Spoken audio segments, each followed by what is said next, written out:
जय गुरुदेव।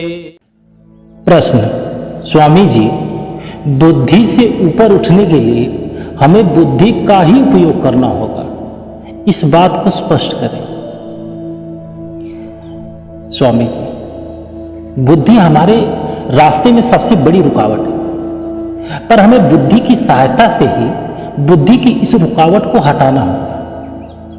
एक बुद्धि प्रधान मनुष्य सीधी सी सच्चाई को सरल रीत से कह देने में मात्र संतुष्ट नहीं होगा, वह पूरा बौद्धिक संतोष चाहता है। लेकिन एक बार संतुष्ट हो जाने पर, निश्चय हो जाने पर उसे कोई भी डिगा नहीं सकता। तर्क हमें संतुष्ट करता है, हमें निश्चय दिलाता है, उसके बाद हमारा विश्वास दृढ़ हो जाता है और हम भजन सोरन में लग जाते हैं। केवल बुद्धि हमें मालिक से नहीं मिला सकती, लेकिन बुद्धि की तसल्ली विश्वास पैदा करती है, अभ्यास करने की प्रेरणा देती है। अगर आप अपनी बुद्धि को संतुष्ट किए बिना अगर भजन सोरन करने की कोशिश करेंगे तो कभी सफलता नहीं पाएंगे। बुद्धि हमेशा आकर रास्ते में रोड़ा पैदा करेगी, पर एक बार अगर आप तर्क आदि से बुद्धि को संतुष्ट कर लेंगे तो विश्वास आ जाएगा और अभ्यास बनेगा जो आपको मंजिल तक पहुंचाएगा। एक बार ऐसा पक्का भरोसा हो जाए, बुद्धि संतुष्ट हो जाए, फिर आपको अपने ध्येय पर, इस मार्ग की सच्चाई और संतों को इस शिक्षा पर कोई संदेह पैदा नहीं हो सकता। आप इस राह पर निर्भीक होकर चलें। इसलिए इस मार्ग पर आने से पहले यह जरूरी है कि हम अपनी बुद्धि को संतुष्ट कर लें। हमें इस बात का निश्चय हो जाए कि यह मार्ग हमारे लिए है और यही हमें अपनी मंजिल पर ले जाएगा। नहीं तो हर तरह के प्रश्न और संदेह तथा ऐसी कई बातें हमारे रास्ते में आएंगी, हमें अपने मन को संतुष्ट करना ही पड़ेगा। एक बार मन संतुष्ट हो जाए तो विश्वास अपने आप आ जाएगा और अभ्यास अपने आप होने लगेगा।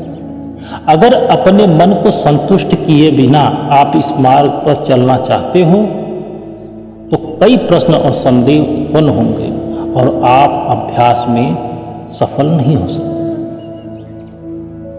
जब संतुष्टि आ जाएगी, अभ्यास में बैठेंगे तो तरक्की दिखेगी। ये आपको भजन सुमिरन में बैठने ही नहीं देंगे।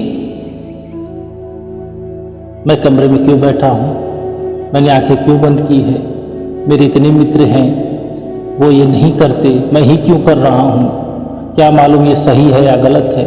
ऐसे कई सवाल आपके मन में उठेंगे और आप कोई उन्नति नहीं कर सकेंगे। इसलिए बुद्धि और तर्क शक्ति आपको ही इसमें सफलता दिला सकती है। वास्तव में असंतुष्ट बुद्धि आपके मार्ग में रुकावट साबित करेगी। अगर आपको एक सीधे साधे मनुष्य को सरल तरीके से समझाएं तो वो समझ जाएगा, लेकिन एक बुद्धि प्रधान व्यक्ति को उसी सरल तरीके से समझाए तो वो कभी समझेगा नहीं। वह इतना तीक्ष्ण बुद्धि है कि वह सरल बात को सरल तरीके से स्वीकार नहीं कर सकता। उसके सामने वही बात रखें जिसका बौद्धिक स्तर पर कोई मतलब निकले, वह पहले अपनी बुद्धि से सवाल पैदा करेगा, फिर अपनी बुद्धि द्वारा उस सवाल का हल चाहता है। अगर वह कोई समाधान नहीं ढूंढ लेता तो आगे और तरह कर भेजेगा। अगर उसको मिलेगा, महसूस होगा कि आप कुछ दे रहे हैं तो ठीक है, नहीं तो वो दुख होगा, उसे निराशा हाथ लगेगी। एक बुद्धि प्रधान व्यक्ति का यही हाल होता है।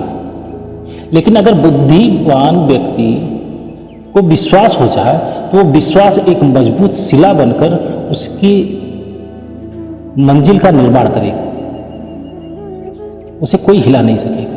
एक सरल व्यक्ति चाहे आसानी से सब समझ ले तो भी खुद सीधे होने के कारण वह जल्दी ही टिक जाता है और उसको सफलता आसानी से मिल जाएगी, या तो कहीं असफलता भी नहीं मिलेगी, क्योंकि बहकावे में जितने अच्छी तरीके से वो समझता है उतनी अच्छी तरीके से वो डिग भी जाएगा। दोनों में अंतर है। बुद्धि कोई बुरी चीज नहीं। आप अपनी बुद्धि को अलग हटकर इस मार्ग पर नहीं चल सकते। आपको अपनी बुद्धि को संतुष्ट करना पड़ेगा। इसलिए हम इतने सत्संग सुने, इतनी किताबें पढ़ें, पुस्तकें पढ़ें, प्रश्न जो उठ रहे हैं उसकी छानबीन करें। ये केवल बुद्धि को संतुष्ट करने के लिए ये जरूरी भी है। ये हमें किसी मुकाम पर नहीं ले जा सकते, लेकिन मुकाम में तेजी ला सकते। पुस्तक पढ़ने से आपको कुछ रूहानी लाभ हासिल होगा और वास्तव में आपको कुछ भी मिल थोड़ी जाएगा, संतुष्टि जरूरी है। अगर आप यह महसूस करें कि सत्संगों में जाने से आपको कुछ रूहानी प्राप्ति होगी, तो यह ठीक नहीं है। आपको इनसे केवल बौद्धिक संतुष्टि मिलती है। एक बात दृढ़ निश्चय हो जाए, भरोसा आ जाए और अभ्यास किया जाए, तो अभ्यास के द्वारा, भजन शोधन द्वारा, संत मत की शिक्षा के अनुसार अपने जीवन को ढालना चाहोगे। और जब ऐसा प्राप्त हो जाए तो सब काम हो।